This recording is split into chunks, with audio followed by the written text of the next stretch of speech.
Hi, this is a follow-up video to my first legal analysis of the ICE shooting that happened in Minneapolis, Minnesota. Remember, that video was a preliminary video of footage that was going viral within 24 hours of the homicide. New point of view video actually came out from the ICE agent who committed the homicide. Therefore, we're going to do an analysis on that POV video footage. Remember, even this is still preliminary because certain pieces of evidence are still not released. We don't have the autopsy report to demonstrate causation of the homicide, which you'll discuss in a little detail in the arguments. Furthermore, we don't have any of the witness statements. And lastly, we don't have any of the video footage that houses typically have because this homicide happened in a neighborhood. Typically, there's ring camera footage or security cameras on people's houses. So we don't even have that point of view either because maybe that point of view showed better angles of what transpired. Therefore, again, this is still preliminary. Therefore, I'm going to pretend that you are the jury, and I'm going to argue as defense counsel first on behalf of ICE agent Jonathan Ross, and then I will argue as the prosecution for the state of Minnesota, and then we will have an overall conclusion. Now let's get into it. Good afternoon, Your Honor. Samuel Figueroa on behalf of Mr. Jonathan Ross. He is present out of custody. I'm going to give a very brief presentation as to his POV footage has been released. I understand that much more evidence will be released, but as of now, I want to walk through this footage and argue why self-defense applies in this case. And therefore, let's play the video. Let's rewind it.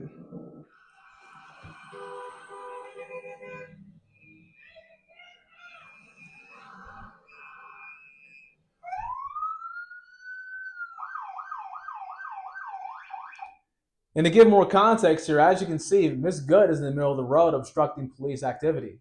As you can see, she is not complying with Mr. Ross and also his partner when they told her to get out of the car. Even though he told her to get out of the car, she refuses. This is currently criminal activity on the part of Miss Good. Let's keep watching. As you can see in the reflection, Mr. Ross had to get out his phone in order to record exactly who the culprit in this case was and to record the vehicle, her face, and license plate to track her down because there was a reasonable belief that she was going to escape. Therefore, let's keep watching. That's okay. We don't change our plates every morning, just so you know. And it'll be the same plate when you come talk to us later. That's fine. U.S. citizen. And as you can see, there are more people in the background. We have those three in the background who saw what happened, along with Miss Good's wife, who has her phone out recording what happened. Therefore, we do not have that evidence yet. Their perspectives on what happened, written in verbal statements, along with Miss Good's wife's video footage on her own cell phone, and possibly other camera footages that could be on people's homes. Therefore, this is a brief analysis, Your Honor, on exactly what's shown in Mr. Ross's point of view. U.S. citizen. You want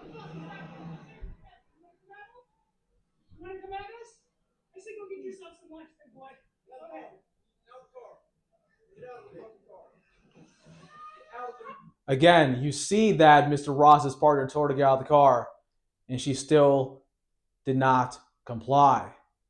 And as you can see, she's trying to escape. She's trying to run away, turning her wheel towards the direction of not only Mr. Ross, but trying to escape. She can't do that. And the moment she touches him, not only is that battery with a deadly weapon, a felony, but now she's trying to escape apprehension by the police, which can be another felony charge. So as you can see, not only was she obstructing a basic misdemeanor charge, it automatically went up to a dangerous felony. Let's keep watching.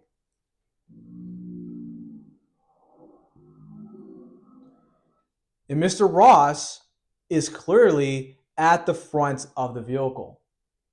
He's on the driver's front side of the car.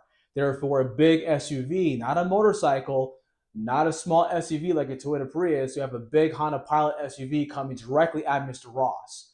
So let's keep watching.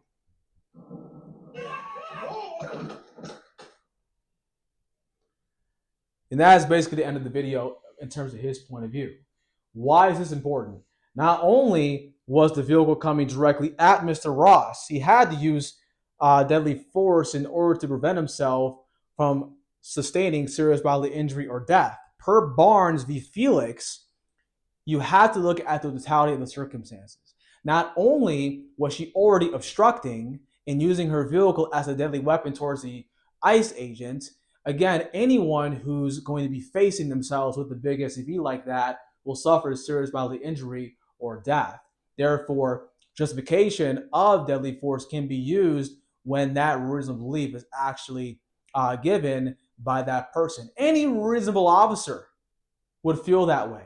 The only thing that the ICE agent was trying to do was trying to protect the community in Minnesota, was trying to protect this country and uphold its laws. Therefore, again, this kind of force can be used when faced with this kind of force. I rest my case. I understand that more evidence to be released, but so far, this is very helpful for the defense.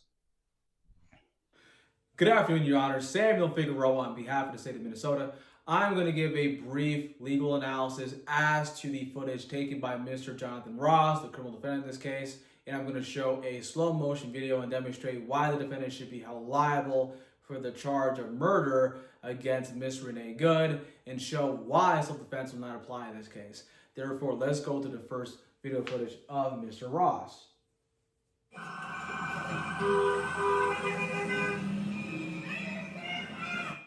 The state will not explain why Miss Good is in the middle of the road because the defense and the previous video already explained that very clearly.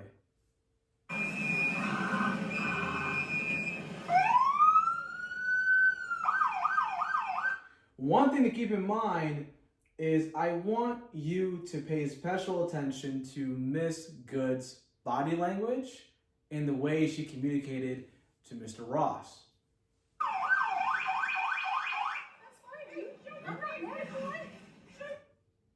That's fine, dude. I'm not mad at you. She said it in a sort of whiny voice, but it was soft and it was not aggressive. She did not show any physical signs of anger or some type of attack towards Mr. Ross, even though she was not complying with what he wanted her to do. And as you can see here, Mr. Ross is recording with his dominant hand, not his left, but his right hand. Let's keep going. That's okay, we don't change our plates every morning, just so you know. It'll be the same plate when you come talk to us later. That's fine. U.S. citizen, As you can see here, and also throughout the video, Ms. Good's SUV had her tires towards the left. That's an important detail to keep in mind in terms of the use of self-defense when the time comes in the video. And again, he's recording with his with his dominant hand, his right hand. You want to come at us? I say go get yourself some lunch, big boy. Okay. Out the car. She's mouthy. She's very mouthy towards Mr. Ross, but that is irrelevant in terms of the deadly force that was used to end Miss Good's life. Let's keep going. Get out of the car. Pay special attention to Miss Good's hands. Look at the direction she's using in terms of where she's steering the wheel. She's turning it towards a different direction away from Mr. Ross. And as you can see through his viewpoint, he saw her turn the wheel towards a different direction. And you can see that he is putting himself in some kind of danger by putting himself in front of the vehicle. But that's at this moment. Let's keep watching because there's more context as to the video that Mr. Ross shot. Let's keep going. As you can see, turning the wheel away from Mr. Ross.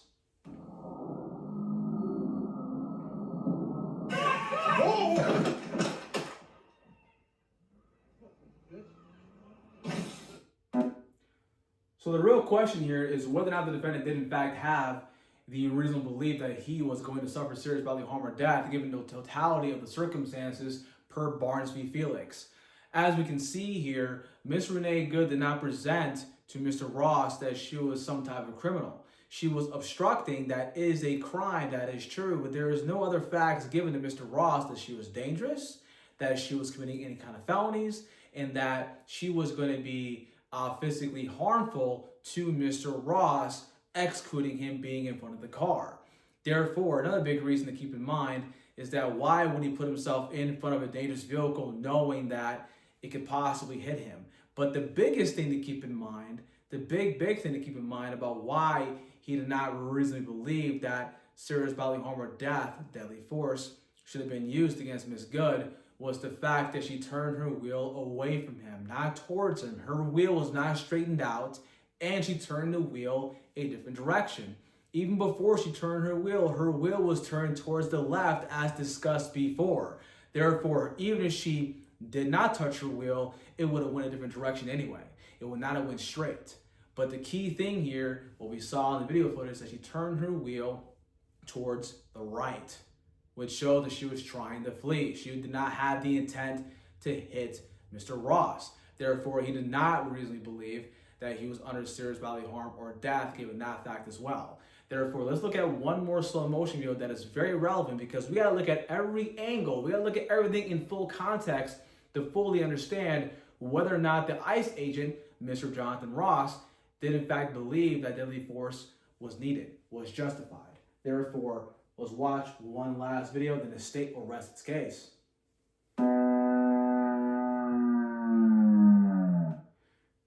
Watch Mr. Ross's body.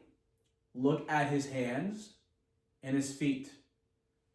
Look at the arms first, then his feet. This is when he switches the cell phone from his right hand to his left. And as you can see here, his hand is at his holster in order to pull out the firearm to point it towards Ms. Good in the vehicle. Let's keep watching. This is the moment where he's like, whoa! And he switches the phone and the firearm. Keep going. As you can see his body. You can see his foot. He's sort of in front of the car. And he's pointing the gun towards Miss Good. Boom.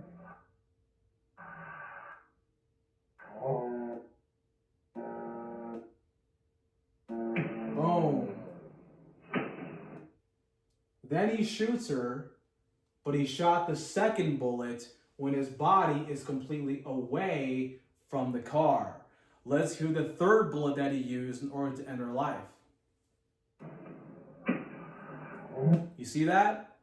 So not only did the defendant in this case shoot her a second and a third time when his body is clearly out of the way of the vehicle, he ended her life through this manner as well. A key thing to keep in mind is that the autopsy report will demonstrate which bullet ended her life. Was it the first shot? Then maybe, just maybe, the defense could have an argument. But the second and the third shot was when he was totally out of the way of the vehicle. Therefore, the autopsy report, if the forensic scientist testifies and states that the second or the third shot ended Miss Good's life, then there's almost no doubt that the defendant should be liable for murder. One more thing I want to say is that, and I'll bring this up first before I say it. Give me 1 second, please.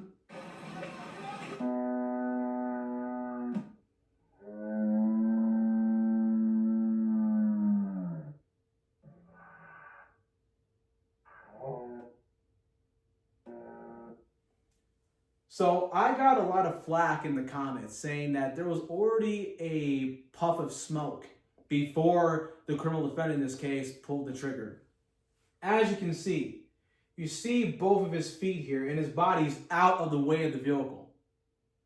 There's no puff of smoke there.